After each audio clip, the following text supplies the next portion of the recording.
என்னுடைய ஃபாலோவர்ஸ்க்கு எல்லாருக்குமே ரொம்ப ரொம்ப நன்றி. என்னை எல்லாருமே ரொம்ப லைக் பண்ணுறீங்க, கமெண்ட் பண்ணுறீங்க. எனக்கு ரொம்ப பிடிச்சிருக்கு. என்னுடைய கமெண்ட் கூட பார்த்திங்கன்னா டீசெண்டாக வரும். அது ரொம்ப பிடிக்கும் எனக்கு. என்னுடைய ஃபாலோவர்ஸ்க்கு ரொம்ப ரொம்ப மனமார்ந்த நன்றி. உங்கள் எல்லாரையுமே எனக்கு ரொம்ப பிடிக்கும். பட் ஆனால் மெசேஜ் எல்லாம் நான் ஓப்பன் பண்ணி பார்க்க மாட்டேன்.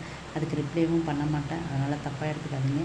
அதே மாதிரி தயவு செஞ்சு யாருமே இன்ஸ்டாவில் எனக்கு ஃபோன் பண்ணாதீங்க. அதுவும் ரொம்ப என்ன சொல்கிறது, ஒரு முக்கியமான வேலையிலலாம் இருக்கும்போது ஃபோன் பண்ணுவீங்க. அதையெல்லாம் எனக்கு அட்டன் பண்ண டைம் இருக்காது. அதனால் தப்பாக எடுத்துக்காதீங்க. சாரி. ஒரு 2 லைனில் ஒரு குட்டி கதை சொல்கிறேன். இந்த கதை பிடிச்சிருந்தா கமெண்டில் நல்லாயிருக்குன்னு சொல்லுங்கள். இல்லைன்னா விட்டுருங்க. அதுக்கு பேட் கமெண்ட்லாம் பண்ணாதீங்க. 2 பேர் காதலர்கள் ஒருத்தர் ரொம்ப சின்சியராக லவ் பண்ணாங்களாம்.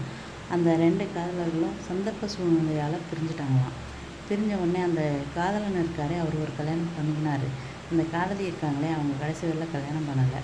அந்த காதலி ஒரு கட்டத்தில் ரொம்ப உடம்புக்கு முடியாமல் போயிடுறாங்க. கொஞ்சம் ஏஜ்டு ஆனதுக்கப்புறம். அப்போ ஏதோ ஒரு சூழ்நிலையில் அந்த காதலனை அவங்க பார்க்குறாங்க. வழியில் எங்கேயோ ஒரு மருத்துவமனைக்கு எங்கேயோ போகும்போது பார்க்குறாங்க. பார்க்கும்போது நீங்கள் இன்னும் கல்யாணம் பண்ணிக்கலையான்னு கேட்குறாரு அவர். இல்லை, நான் பண்ணிக்கல, உங்கள் நினைவிலே நான் வாழ்ந்துடுறேன் அப்படின்னு சொல்கிறாங்க.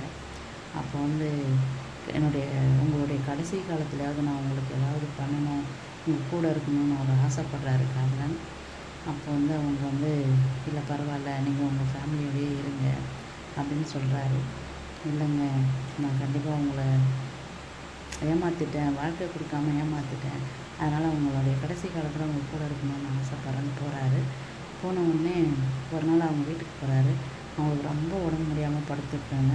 அப்போ அவங்கள மருத்துவமனைக்கு கூட்டிகிட்டு போகிறாரு. அவங்களுக்கு மருத்துவம் பார்க்குறாரு. பட் எந்த தப்பான எண்ணத்தோடையும் இல்லை.